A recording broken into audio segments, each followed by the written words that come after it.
Once again, as in Kent, the Moot was found to be very close to the E-line, the very wide, powerful ley found by Eileen Roche in the early 1990s, which runs from the Isle of Scilly to Cornwall. It runs just north of St Just, where the Moot was based, and goes off the coast at Cape Cornwall, a headland hill which is one of only 2 capes in Britain, places where 2 bodies of water meet. There is a Bronze Age burial site here and an Iron Age hill fort. Visiting it on the Saturday before the Moot started with Alan Bowers and Rob Stevenson, I found it to be a hill which somewhat resembles Glastonbury Tor, but instead of a ruined chapel it has a mine chimney on its summit. It does have the site of a chapel, St Helen's Oratory, but this is at the bottom of the hill. Dating from the 4th century AD, late Roman times, it was one of the first Christian chapels in West Cornwall. An ancient Chi-Rho cross, early Christian symbol, was found here, apparently lost when a vicar threw it down a well. This similar one is at Phillac. The E-line was found here by dowsing. 100 paces wide, the chapel was near its northern edge, and it extended nearly to a dry stone wall to the south. The wall surrounded the building was pointed in shape, and pointed to Cape Cornwall. On Sunday morning we walked the ley running to St Just, which had been found by Paul Devereux and was described in an issue of the Ley Hunter. We walked past a large and quite spectacular pile of stones that was on the ley, then followed it as a track to St Just. At St Just Church the ley was found to be 8 paces wide, passing through the Celtic cross in the churchyard, though this was found not to be in its original position. We were there in time to see a procession of mayors and officials from the towns around for a Masonic service. There is a banked enclosure in the middle of St Just, a plain and gwarry or playing place, a distinctively Cornish monument. When William Borlase first recorded it in the mid-17th century, it stood 7 feet high and had stone steps or seats, but became dilapidated and had to be restored in the late 19th century. It was probably used for many purposes, including sport and a local meeting place, but is best known for the performance of miracle plays in the Cornish language. In the afternoon we were taken by minibus to Tregaseal Stone Circle near Carn Kenidjack, known as the Hooting Carn because of strange noises reported to have been heard near it. Cheryl Straffon of the Cornwall Earth Mysteries Group told us it's a circle of 19 stones, although it has been disturbed by mining. It seems to be part of a larger complex, as shown in aerial photographs taken in the Second World War. There was a second circle in the nearby field, and she dowsed it when she first came here with CEMG 20 years ago. Some stones had been found in a bank, which may have been part of it. There are other such multiple sites in Cornwall. There is also a circular enclosure nearby, which may be a cairn circle, a semicircle by Devil's Lane. There seemed to be a processional path to Carn Kenidjack. Sir Norman Lockyer found there was a May Day alignment to a standing stone on Boswan's Common. The E-line passes behind this group, between them and Carn Kenidjack on the horizon. The E-line on the map goes near Carn Kenidjack, but it was found by dowsing that it does actually take it in, on its northern edge, and will do so more in the sunrise-sunset period, when all leys seem to double in width. Once again, it was about 100 paces wide. Cheryl then took us to see a row of holed stones nearby. These are found all over Britain and Ireland and are called Odin stones on Orkney. Men-an-Tol is a famous one in this area. These are not in their original position. 25 years ago they fell and the farmer put them back. Holed stones have been used for sealing bargains and for hand fasting. It's not certain if all the stones were the same age, but the holes were bevelled, suggesting that they were deliberately made. We then went to see the dolmen Chun Quoit. It's thought that it was covered with earth only up to the capstone. At midwinter sunset, 220 degrees, it was seen that the sun descends into a notch in Carn Kenidjack. Deposits of rich soils have been found in similar burial chambers, as if to be energised. There is a ley between Chun Castle, Chun Coit and Carn Kenidjack. Cheryl spoke to us later that evening in St Just. It had been just 18 years since the last ley hunters moved here, and there are still many things to be discovered, even though Main Mamvro magazine has been going for 20 years. In West Penwith, the view is very similar to that of our ancestors, which allows us to get into their mindset. We can also look at other native peoples and how they construct society. There is a rich vein of folklore that was Christianized in the 18th and 19th century. There are also stories, such as those of little people, etc., and Cornish place names, many clues and hints. We saw a picture of Tregaseal Circle and Carn Kenidjack to illustrate the fact that we must start with leys. Although discredited by some, they're the bedrock of Earth mysteries. John Michell surveyed the sites in West Penwith 20 to 30 years ago and found the leys to have an accuracy described as rifle barrel accuracy. There were 50 sites in the old stones of Land's End, but 25 more have now been added. We then saw several of the sites: Ballawall Barrow, Tregaseal Chambered Tomb and Circle, Boswan's Menhir, West Lanyon Quoit, and Carn Uni Courtyard House Settlement. A stone was found in the hedge between West Lanyon Quoit and the courtyard house. There must have been hundreds of these, but many have been lost. Why were they put up? 70 have been identified as having more than one ley going through them, some with more than others. The Car Fury Menhir, a slender stone, has 8 leys, but it's hard to find. It's in a lovely setting within a grove of trees, beautiful with bluebells in spring. Some stones seem to be focal points. The Blind Fiddler, a stone on the A30, is on a visual alignment to Sancreed Beacon, but the stone is still not protected. There is a connection between stones and hills which may indicate processional pathways. The hills were where the ancestors dwelt, and many of these pathways have been identified, which Andy Norfolk associates with songlines. Tregaseal Stone Circle has one to Carn Kenidjack. In Ireland, Newgrange Tomb has spirals and a light box. We saw a picture of the sunlight illuminating a triple spiral pattern on the end stone at midwinter solstice. There are many other similar places. A small one in West Penwith is a Ciliat barrow whose entrance faces midwinter sunset. 20 years ago, Cheryl got a picture of the sun going into a notch in Carn Kenidjack from Chun Coit. There is an energy line linking the Coit with Chun Castle and Carn Kenidjack. Is this a sacred pathway representing footsteps on the land? A gatepost at Zenor was seen against a breast-shaped hill, Buttermilk Hill. Is this a sanctuary of the nurturing aspect of the Earth Mother? The sun rose out of the sea and touched the top of the hill at summer solstice. Is this invoking energies? There are also moon alignments. The moon takes 18.6 years for a full cycle, at its most northerly point, further north than the sun. At the Stone Circle in Aberdeenshire, 2 uprights frame the moon at standstills. This also happens at Callanish and the Sleeping Beauty landscape figure. We saw a painting by Jill Smith of the moon over Callanish. Many had wooden settings before the stones. At Men-an-Tol, Hold Stone, archaeologists have found there was an original stone circle of 19 stones. It has always been regarded as a special and magical place. Children were passed through for healing. There are also other phenomena.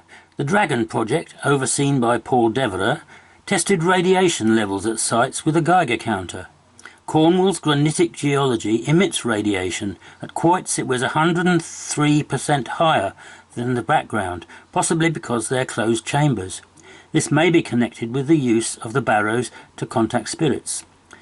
Chunquoit and Tregiffin Barrow gave 160 to 180 counts per minute. A cut-marked stone was found under the roof of one, possibly to be seen by the dead, of 12 circles and 13 ovals. There are 12 new moons and 13 full moons in the year. All circles originally had 19 stones. The metonic cycle of the sun and moon is an exact 19-year cycle. While Chun Quoit gave a high radiation reading, the counter was silent inside Tregeseal Circle. The radiation was below background level. The Merry Maidens also had a lower average in the circle. Is this a sanctuary effect? At Dulo Circle, made up of quartz stones, the cows go into the circle to give birth. Boscawen also has low radiation readings, but there are reports of tingles and shocks from the stones and a healing function. At Men-an-Tol, the radiation inside the edges of the hole is twice the background. Is this for a short, sharp shock, a homeopathic effect? Fugus were Iron Age passages, possibly for underground ceremonies. These and wells give high radiation readings. They are only found in West Cornwall, often with Romano-British courtyard houses as Carn Uni fugu. They may have represented the womb of the Earth Mother and been used for altered states of consciousness or spirit journeys. Also, people spending a night in Chun Quoit saw pinpricks of light running along under the capstone, and coloured lights have been seen going down fugus. Eileen Roche saw dancing lights inside the passage grave at Four Knocks in Ireland when music was being played. Also, Jimmy Goddard was to photograph 2 orbs inside Innisidgen passage grave in the Isles of Scilly, and the second part of this moot. On Monday, Lawrence Main took us on a walk along the Churchway Ley, published by Paul Devereux in The Ley Hunter. Starting at Madron Church, the ley seemed to dowse at 8 paces wide. We then went off the ley to visit the sacred spring and holy well nearby. Coming to the pool, we found a tree nearby festooned with pieces of cloth. We continued to the well structure, where sick children were traditionally taken 3 times anti-clockwise and 9 times clockwise. Pat Toms dowsed a geological feature by the well. The next point on the ley was a Celtic cross by the side of the road. Possibly the bottom part had been an ancient stone. As we continued higher along a field path, St Michael's Mount became visible. We then came to a stretch of road coincident with the ley, on the way to the next point, Lanyon Quoit. This is described as being considerably rebuilt and much abused by treasure hunters and the digging of trial mineral workings. The capstone was dislodged during a particularly violent thunderstorm in the early part of the last century, when one of the supporting stones was also broken, the whole structure being weakened by having soil removed from around the uprights during various explorations. According to Dr. Berlays, a man on horseback could previously pass under the capstone, which was replaced in 1824, with money raised by subscription among the local inhabitants. We seem to find the Michell line to the Tregeseal Circle and a ley running northwards by dowsing. The Ding Dong Mine was also visible from here. It has a legend of Joseph of Arimathea and Jesus visited it. Joseph was a trader, traditionally in the tin trade. A little further on down the road, the E-line crossed it, and it was found again to be about 100 paces wide. Pat dowsed it and noticed the various bands the very wide ley exhibits. Lawrence's compass swung 90 degrees from its true direction. A little further down the road, he found an unrecorded standing stone aligned to the summer solstice sunset, 310 degrees. From here we diverted from the ley to see the Men-an-Tol hold stone, where there was a particularly violent shower of rain. Then on to another standing stone with a Romano-British inscription, Men Scrifer. The 6th century words were probably put on a prehistoric standing stone. They are Royal Bran, Cunaval, Phil. It was discovered lying flat and set up by Captain Giddy RN in 1824, the same person who re-erected Lanyon Quoit. There is a similar inscribed stone in St Just Church. Then we continued to the Nine Maidens stone circle, with a cairn visible between two of the largest stones. That evening, Andy Norfolk spoke to us on Cornish songlines.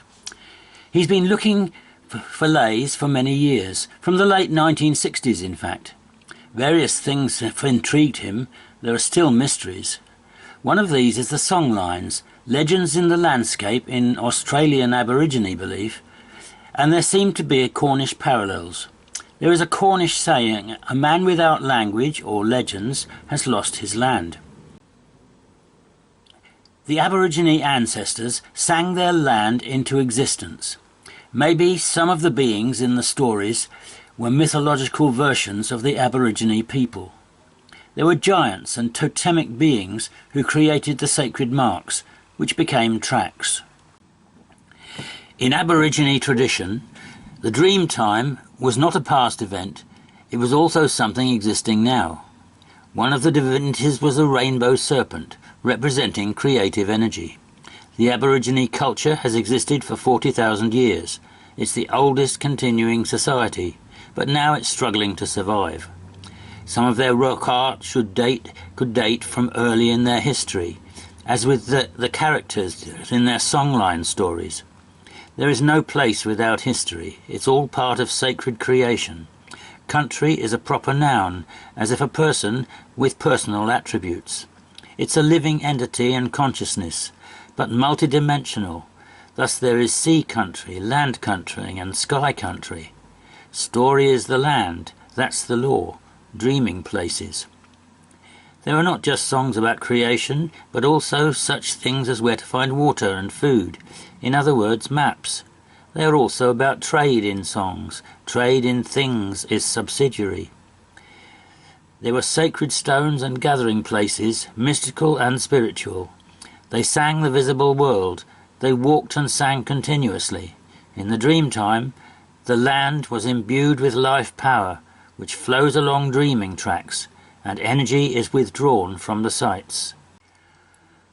Cornwall is also watched by the spirits of the land. The atmosphere of the sites varies. Tune Castle is often sad, but not always. There are often places where people are not welcome. There are other things in Australia, such as sense of totem groups, represented by ritual animals. It is many-layered, and Cornwall is younger by about 8,500 years. But does it have anything like the songlines? Fertility, trade, sacred objects and totemic links? Many Cornish stories describe journeys, but few mention specific points. It's possible there was a taboo against mentioning the ancient sites in the stories. There are stories of giants which seem to relate to the alignments between St Michael's Mount and Trencrom Hill Fort. In one, the mount is called Cliff Castle, and the hero, Tom, goes by an old road to see a giant with a load of beer from St Ives. The giant lobbed a tree into the dray and also built hedges across the high road, St Michael's Way, past Trencrom. In another, a giant tries to use a green stone to build the mount. These could relate to the greenstone axes traded in the area. Factories were at St Ives and St Michael's Mount. The axes seem to have been ritual objects deposited at ancient sites. The dagger carving at Stonehenge may relate to the same thing. The story may also indicate a sacred route that should not be blocked. St Michael's Mount was originally the Mount in the Wood. A petrified forest can still be seen in the bay at low tides.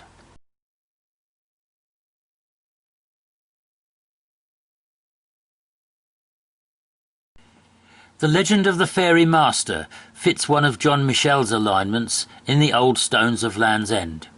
In it, Grace, who is fed up with her grandmother's hand-downs, goes into service and meets a fairy, Bob of the Carn, and works for him. This follows the line from Tregeseal Stone Circle to Stone 35 on Boswan's Commons, West Lanyon Quoit, and the Courtyard House Village at Malfra. This is Lockyer's May Day Sunrise alignment. There are two stories on different parts of one alignment. One is that of One-Eyed Joan, who is coming home from the market and sees a horse. She gets on it to go home and it bolts. It becomes as high as a house and she is thrown off. The other is of Tom Trenoath's sow, in which the bewitched animal is taken to the corner of the roads where one goes to Sancreed and the other to Penzance. These fit with the Boscawen-Un circle alignment, running from Stone 19 west of Chapel Carn Bray to Boscawen-Un circle, Stone 20 at Red House, the approximate site of a lost stone, and St Clement's Isle.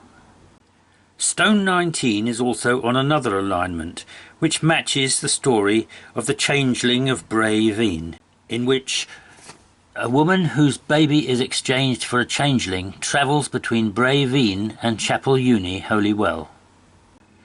There is also a link with Australia and one of the most sacred Aborigine places, as John Michell's St Michael's line, when continued as a great circle, goes through Uluru, or Ayers Rock. On Tuesday morning we visited several sites in the Sancreed area before meeting with Bart O'Farrell, the speaker at the evening meeting, to be shown Trencrom Hill and the discoveries made in connection with it. We first visited Sancreed Church, a 13th century building with two 10th century crosses in the churchyard. It's dedicated to St Creedon, who is alleged to have accidentally killed his father and became a swineherd as a penance. There is a carving of him holding a pig above the church door. In Celtic mythology, pigs were totem animals of the other world. Then we proceeded to the nearby Holy Well, in a pine and holly grove, with steps leading down into a chamber covered with corbelled stone walls and roof. It's probably pre-Christian, but was lost and buried before being rediscovered by the Vicar of Sancreed in 1879. From here we went to Brain Cross, standing by the roadside beside an old granite stile.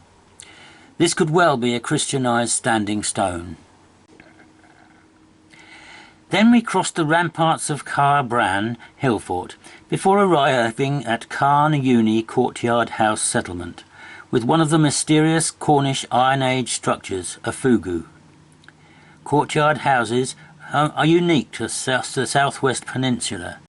A compound surrounded by a circular stone wall and stone buildings positioned round the inner circumference with doorways into the central space.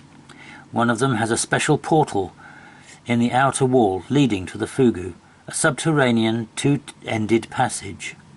Pat Toms detected by dowsing that the hearths of the buildings were on fissures. The Carn Uni fugu. In the early afternoon we arrived at Trencrom Hill, Hillfort, skirted by the E-line to the north. It was not detectable on any part of the hill we visited, but two cairns to the north must have been on it, and a Scots pine clump on the horizon. Bart O'Farrell of the West Cornwall Dowsers then told us of his discoveries here, of a serpentine line linking the local hilltops. On Tregonnan, a nearby hill, he seemed to be pushed into detecting a processional way. There was a hot spot where there were some hut circles, and a smaller one on Godolphin Hill. The line seemed to come from the top towards Tregonnan and onwards. It was picked up by the stone chair on Godolphin Hill and a fallen menhir, and went through another fallen menhir at the base. Then it goes through Main Amber Rocking Stone, which is revered by local Methodists who have a service there once a year. The parliamentarians brought it down during the Civil War, as there was a tradition that as long as it was there would always be a king. Cornwall supported the Royalists. It is officially not a shire, but a private estate.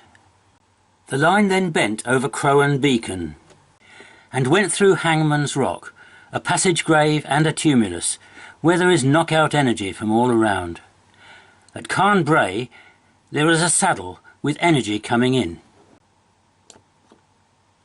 It was a settlement, Neolithic, Bronze Age and Iron Age, with the Romans briefly there.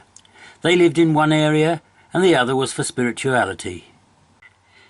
He took us down to see a holy well on Trencrom, which is little known.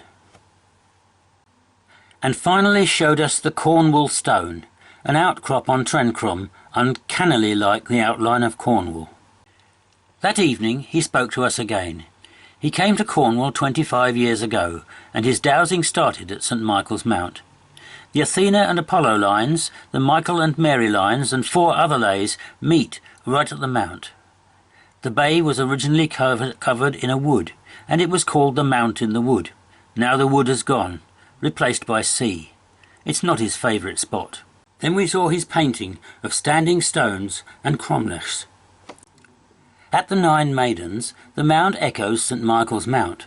There is a processional way from the Nine Maidens to Carn Galva. Men-Scarfa, the stone with the Romano-British inscription we visited earlier, has fallen twice and been raised. Many people don't like it. It sometimes feels as if it's pushing you in the chest, but to walk around the field is beautiful. The Apollo line, the serpentine energy stream that with its feminine counterpart Athena goes southward through Europe and eventually to Armageddon in Israel, goes through it. The line goes to Men-an-Tol, then wanders to Lanyon Quoit. The processional way does not touch it, but there is a split in the way here. Men-Scarfa and Carn Galva could be seen to be a marriage of shapes.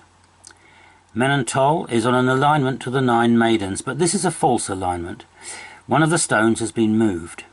The round stone is not in its original position. It's been twisted through 90 degrees. It was a stone circle earlier. When approached from the footpath, it can be seen there is a heelstone. It has much energy. Dowsing as a group allows you to compare results. The word douse means to seek in Cornish. There is evidence that it is very ancient. An Isis pendulum was found in a pyramid, and the staff of the pharaoh could be seen as a dowsing rod. Moses too used a stick which bobbed over water. The Alfred jewel, made of gold and enamel and covered with a transparent piece of rock crystal, has the image of a man and the inscription on the outside, Alfred mech hate Gewirkan. Alfred ordered me to be made. The setting is in the form of a dragon's head. It dates from the reign of King Alfred the Great and was found in Somerset in 1693. The man appears to be holding a forked rod. His identity is not clear, but does not appear to be an image of Alfred himself, and has been theorized to be a representation of Christ as the incarnate form of the wisdom of God, or possibly to be a personification of sight. It's in the Ashmolean Museum in Oxford. We then saw Passage Grave near Ding Dong Mine. The Victorians explored the tumuli and many treasures disappeared. This was one of the few in mint condition. It seemed to indicate that it was of the same tribe as that on Scilly. The archaeologists excavated it, and the contents were sent to Oxford, where they were subsequently lost. The Logan Rock by Ding Dong had the tradition that if it was rocked at midnight by full moon, you could become a witch. Lanyon Quoit was described as a Victorian quoit, as although it was prehistoric, it collapsed and was replaced by Navy officers. They chopped the support stones to make the capstone flat, and is very much lower than it was originally. It's not his favourite site. The bodies would have been excarnated, left to decompose and or be eaten by animals on top, before the bones were placed inside. They'd been a mixture of people. Bart then described the line we had followed on the trip. From Carn Bray, following the 12 o'clock rock, Trencrom Hill, Godolphin Hill and the formerly rocking stone at Men-Amber. The line turns to go to Crowan Beacon, where there's a stone circle, a courtyard settlement and a line of steps to Men-Amber. It was doused on a windy day when there was much energy. The beacon seems to have much more than St Michael's Mount. He's followed the curving line of Hangman's Rock, where there's a passage grave. These are holy hilltops, and the spirituality and peace seems to hold you there. It then goes to Four Lanes Tumulus, and there was a view from it of other stones, which have now been bulldozed away to put up a TV mast. There's a geological fault here, and it's a great place for UFO sightings. 7,000 years ago the area was heavily wooded and the temperature was 4 to 5 degrees higher than it is now. There would have been arable crops on the hills and the valleys wooded, where there would have been elk, boars and bears. How would these have been crossed? The army teaches lays, but not as straight lines, but lines of intent, safest routes. We saw a close-up of a folly where many arrowheads had been found. Was this a battle? Some were burnt and may indicate closure of a dwelling site. Arrows could be fired into the thatch and pottery broken for ritual closure. This has been seen with fugus. A simulacra of a smiling face was seen at Carn Bray above Redruth, although this picture is of one at Pordenac Point near Land's End. The sites were not just for remains, but were viewing points, and this was towards a monument called Pots and Kettles. One stone at Trencrom is called the Birthing Stone, which seems significantly holy, although the Victorians thought it was a druidical sacrificial site. The Druids had a bad press because of Roman writings about them, but there are connections with them at Redruth and St Day, which is where the E line crosses the St Michael line, and it seems to be a particularly sacred spot. St Day lies within the manor of Tolgullo, an ancient manor first recorded in the reign of Ethelred the Unready in AD 1005. It had witnessed from much earlier times the passage of pilgrims making their way from Canterbury to the important shrine at St Michael's Mount. Somewhere in the Dark Ages a shrine was established at Tolgullo, with the eminent Cornish historian Charles Henderson considered to be the most important shrine in Cornwall after the Mount. His opinion was based on the fact that the number of legacies to the shrine of the Holy Trinity was second only to the Mount. The medieval church, dating from the 14th century, would almost certainly have been built on what was already hallowed ground, via the site of the Holy Shrine.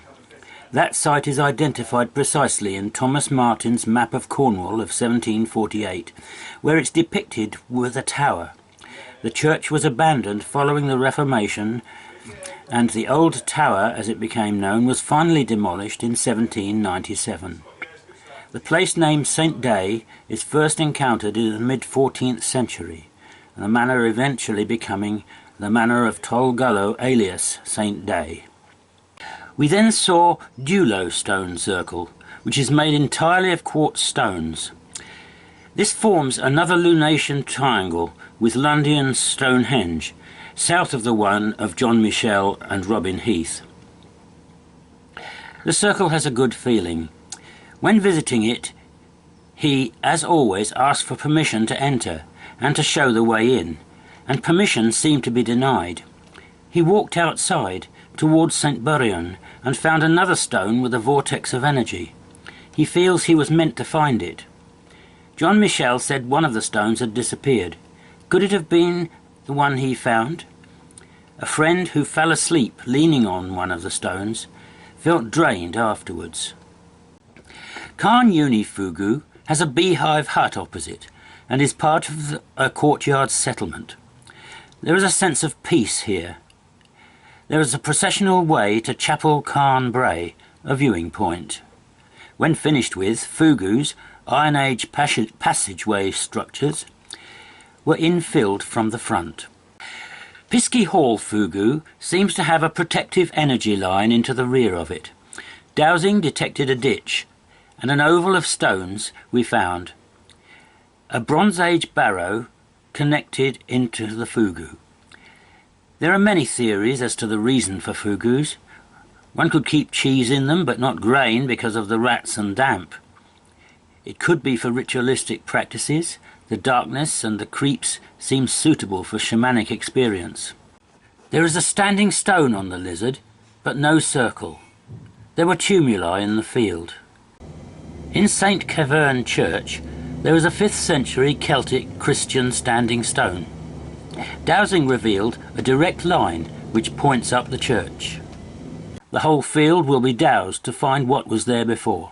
The top end of the field could have been the main ceremonial point. The compass went all over the place there.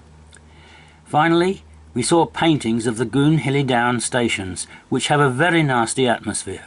A lay near there, which should have been passing by the dry tree stone, has actually moved away from it. Several years after this moot, Bart gave a talk at Waylands Smithy, Long Barrow, in Oxfordshire. For a start, how many of you ladies have gone through here? Me. All right, okay, you're not supposed to go. Did you know that? No. Hey, come on, I'm not Bob Dylan. Men have got narrow hips and broad shoulders. Okay? That's men. Walk through there, no problems at all in terms of a processional way. Now, ladies are very interesting, because as you get older, your shape is like that. Narrow shoulders, broad hips. Try and get through there with your broad hips, straight walking. You can get through there, sideways, one down, another chakra point there. You notice I'm not using the rod to turn in. I found one here. I'm leaving it there. I'm coming down. I'm not even looking at the stone. That's the second one. That's the third one. See how it does it for you? That's the fourth. The fifth is right up the top, which is a bit higher than me. Being an Irishman of Welsh, being a Welshman of Irish stock, living in Cornwall, I am not tall enough to be there because we were all miners and farmers. This is why I walk bandy-legged, by the way. You really check, stand up top there. Stand at the top. Yeah, you've done right. Right at the very top. And you should actually get that going right up. Still alive. Okay? Hang on. I've seen you on television. You call interference. Doppelganger. If, when you go into a field and you have a kite, or you have a dolman, or you have a standing stone, how do you know that this is a happy, active stone? Very simple. Edge of the field. Rub your hands together like you're going to get wheeling. Those will be rubber healers. And you stand here. All right? You can all do this. This is not yoga. You just do this. And as you bring your hands down, can you see what's happening to me now? The stone is pulsing.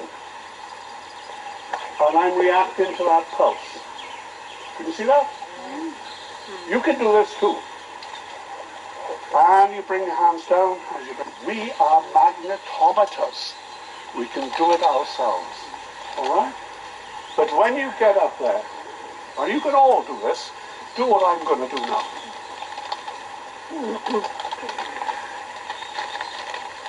Now, notice what I'm doing. 2 feet together, 2 hands together.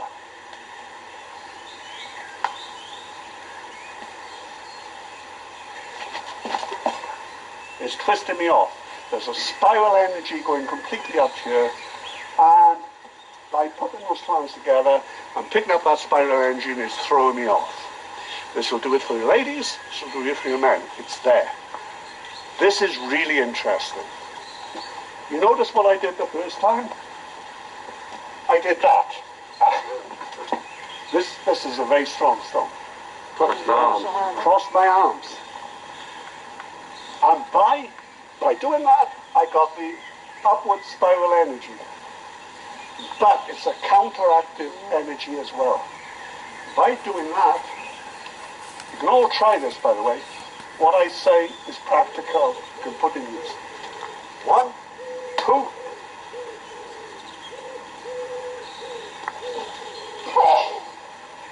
Can't resist it. Did you find that out with my urinate? Did you find that out by experimentation? Yes. You did. Yeah. I don't dowse to find what is the known.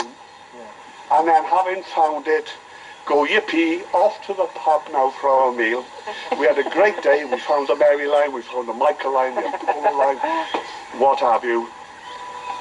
Start from what you know is at the site, and you will find it. Go to the site and say, hey, thank you. Is there anything else you'd like to show me? All right. See, it's doing that. So it wants me to go in there to have a look for something else. Now, I've been here before, and this is a much used site. You should be aware, when you go to somewhere like Trent Farm in Cornwall, or you go to a much used site, that when you go to a much used site, you're not just picking up the site's energy, you're picking up other people's thought forms. Now, this site has been used by the Hells Angels, it's used by Wicca. There's a whole variety of people. Do you please remove previous other people's thought forms?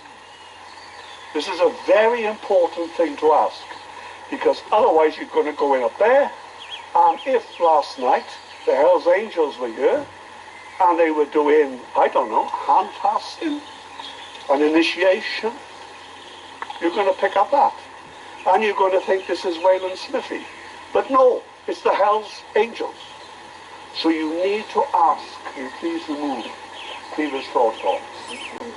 There's a very interesting energy, like this site, by the way, wants you to walk around clockwise. And if you go around clockwise on this side, you will find out the stones have all got an upward spiral energy. And it's energy. The other thing that's going in is that it is protected. So you go around and you come around here. Now, what is very interesting is that side has got a lot of downward spiral energies. Church towers, bells. You've got a church tower. Easiest way to describe it is to use two rods. There you are, church tower, you've got that. Okay? Just like standing stones. Go to the left-hand side, put your spine against the back of a church tower on the left-hand side. By the way, I'm talking about granite, and I'm talking about Cornwall. And you put your spine against the corner of that church tower, and you will find, not only does it make you smile, if somebody's taking your photograph, you'll be smiling. You don't even know you're smiling. Very nice sensation. If you suffer from a bad back, or you're getting migraines, I recommend church towers to you, especially the left-hand side.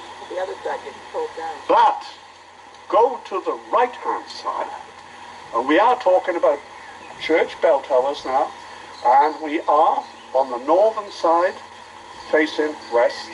You stand on the northern side, and you can feel your knees buckling as if it's dragging you down, and the twist will be that way. In other words, it's a downward spiral. That's church spires. Stones can do the same thing. Okay? If you want healing and you go to a standing stone, migraine, bad back, whatever, you can actually get it from that stone. If you're well, you're not going to get anything. 10 minutes, however long it takes, it'll kick you off. And if you're well and you're fit, hey, there's mornings I wake up and I'm not only fit, I'm a convulsion. You put your back against it, it'll kick you off straight away. Get off, okay? Stones are very interesting. Now, is it the stones? No, it's not the stones. Our forefathers, oh, between then our great-great-great-great-grandfathers even had a twinkle in their eye. Put intention into these stones. Because you can go to a gatepost and it's just a gatepost. This was put, the intention in here and there was put in by a human being, one of us, who had what you call lost Stone Age science. Hey. Walk down the centre line, and as you walk along, about every 7 paces, you'll get that. You'll get a spiral energy. And it's an upward energy, goes right on to the end. It's a very nice sensation. So I will say to you, enjoy the sight.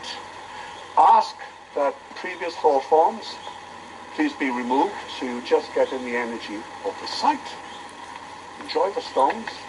This actually was built for you. It's not a tomb of the dead. It is not a tomb of the dead. The ancestors are here to help us enjoy today. In 1994, I found what appears to be a terrestrial zodiac on the Isles of Scilly, the figures formed by the various islands. Cancer, a ship, as in Somerset, is Briar, with Stone Ship Porth to the north, a figurehead called Shipman Head, and a Crow Island at the Crow's Nest. Leo is St Martin's, with a lion rock on its front paw, and back legs formed by the Eastern Isles. St Mary's is Virgo, with a head at Peninis Head, Island Head, and the hue as the Wheat Sheaf. Libra is St Agnes, a dove as in Somerset, with a wing at Wingeltang Down, a tail formed by the Goo, a beak at Long Point, and Troy Town Maize forming the eye. The Gemini twins could be Tresco and Samson, with their twin natures. Scorpio is the treacherous Western Rocks, its outline clear on the undersea contour. St Helen looks very much like the Somerset Taurus and has a beef neck, but seems misplaced here.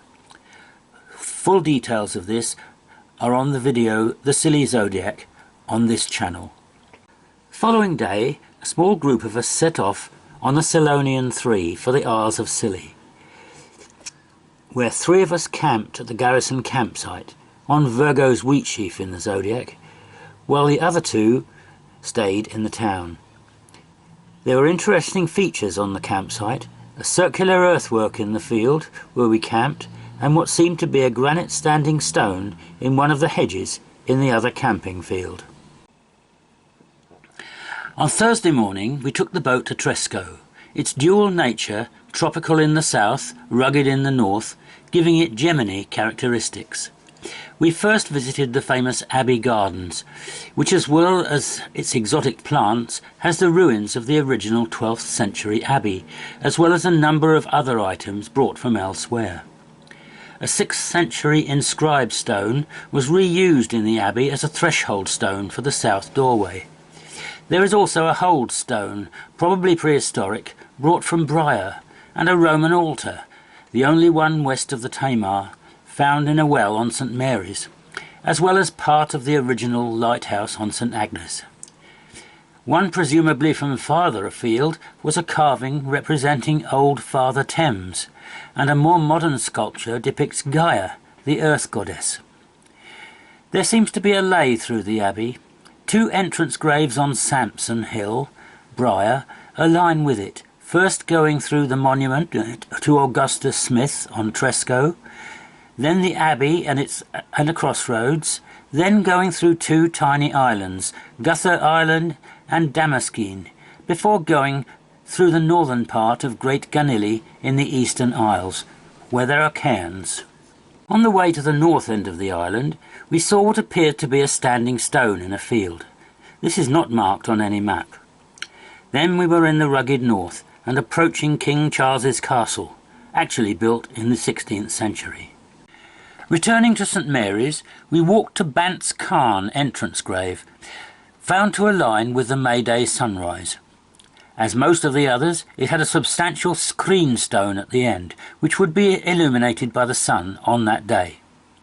This one seemed to have a pattern of pits on it. Adjacent to this is the later Iron Age village on Halangi Down. On Friday we went to St Martin's, the huge bounding Leo figure of the zodiac, and found the stone row on the beach is aligned with a notch on Little Ganilli, one of the eastern isles which formed the lion's back legs. They are known to be Bronze Age, as there are 2 peat beds, and they rest on the younger one. There was a possible fallen menhir nearby, and a possible cairn with stones on top of that, lined up with Bant's Cairn on St Mary's, known because the nearby radio mast was visible. We then went to the prominent red and white Daymark, with ruins of a signal station and chapel nearby. The lion's paws were easily visible from here. After this, we saw the statue menhir on Chapel Down, and visited Burnt Hill, a possible cliff castle, which Lawrence found powerful and thought the name might have indicated a beacon. There seems to be a ley from here to Nornauer. Also, there is another from 2 entrance graves in the north of Tresco, through Tresco Church, a crossroads, Skirt Island south of Tresco, the Long Rock on St Mary's, and the Cloudsley Shovel Monument. Returning again to St Mary's, we walked to the famous Long Rock, which seems to slightly resemble a dolphin from one angle. Its edge is at 240 degrees, and Lawrence felt a ley running at this angle. This could be the alignment of Bant's Cairn, the Long Rock, Lower Innisidgen entrance grave, which we were to visit later, and a marked cairn on Men-an-Tol in the Eastern Isles. The stone is in a clump of the most amazingly shaped Scotch pines. We then visited Upper Innisidgen entrance grave, aligned 15 to 20 degrees, and a cairn nearby, approximately east-west. I later found some strange orbs had appeared in the picture of the interior of the monument. Recently, in 2020, I noticed that one was a little smaller than the other, had brighter regions on the top and bottom of each. They seem to resemble the planets Earth and Mars.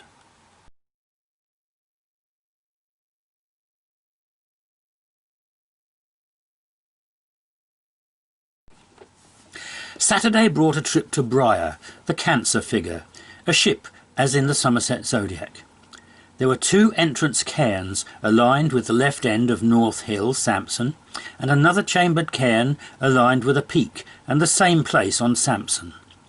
On Gweel Hill were 2 cairns aligned with Bishop Rock, where there is now a lighthouse. On the narrow Popplestone Neck, several stone mazes had been formed, but these were much more recent than the famous one at St Agnes. On St Mary's that evening, we visited Buzzer Hill Burial Chamber, near the tower.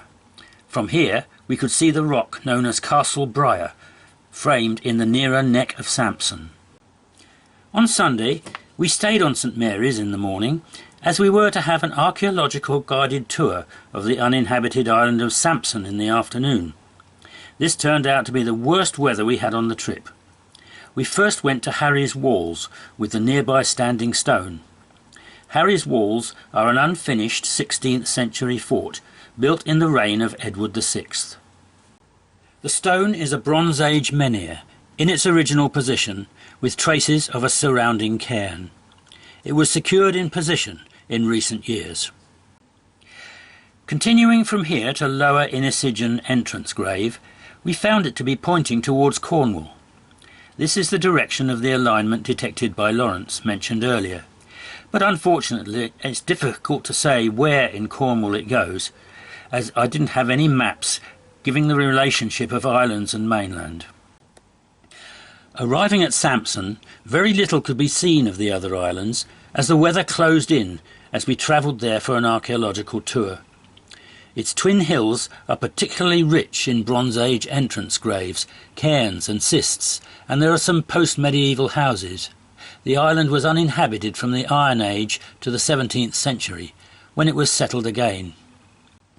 Its inhabitants had a hard life, subsisting mainly on limpets and potatoes, and were eventually evacuated to St Mary's. One of these houses had a more recent stone added for a camera, when it was used in a film, When the Whales Came, from a book entitled Why the Whales Came. The stone was not removed as it's still part of the history of the building and the island. Some of the entrance graves seem to have been built in alignments. An alignment of 3 on South Hill skirts the eastern part of the garrison on St Mary's, and an alignment of 4 on North Hill align with a chambered cairn on Gweel Hill, Briar, and the Old Man of Goo, a standing stone on Goo, which is adjoining St Agnes. In the zodiac, Samson is probably the other twin, with its twin hills. St Agnes was the destination for Monday, one of the first islands to separate, and the Scilly guide says this could be the reason for its particularly Celtic character. It's the loveliest of the zodiac figures, the Libra dove with its beak at Long Point, its wing at Wingletang Down, and the adjoining island of Goo forming its tail. We were landed on the beach by dinghy, as the boat could not use the quay at low tide. We started off on Goo, being warned by the boatmen to cross back to St Agnes by 2 o'clock, as the incoming tide would cover the connecting bar very quickly. Walking onto this island, we came to the Old Man of Goo, a quill-shaped standing stone, a feather in the dove's tail. It's leaning and has ridges along it. It's opposite the garrison on St Mary, and is on a ley found by Andy Norfolk, who spoke at the Moot. This ley runs along Kittern Hill from Dropnose Point, through the Old Man, a cairn, and along a stone row to another cairn. We saw the cairns, and an entrance grave, and a rock formation very like a dove. There is a stone row to Obadiah's Barrow, which seems to be aligned with summer solstice sunset. From here we crossed back to St Agnes, where we came to the Nag's Head, a rock formation like a horse with wings. Lawrence felt this place particularly powerful. We then made our way round the coast to the Troy Town Maze. Its age is uncertain. It was traditionally laid out in 1720 by the son of a lighthouse keeper, but may be earlier.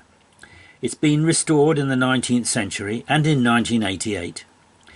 It's in the right place to be the Dove's Eye, and a line from it to the Old Man of Goo goes across the bar, the line of flight of the dove.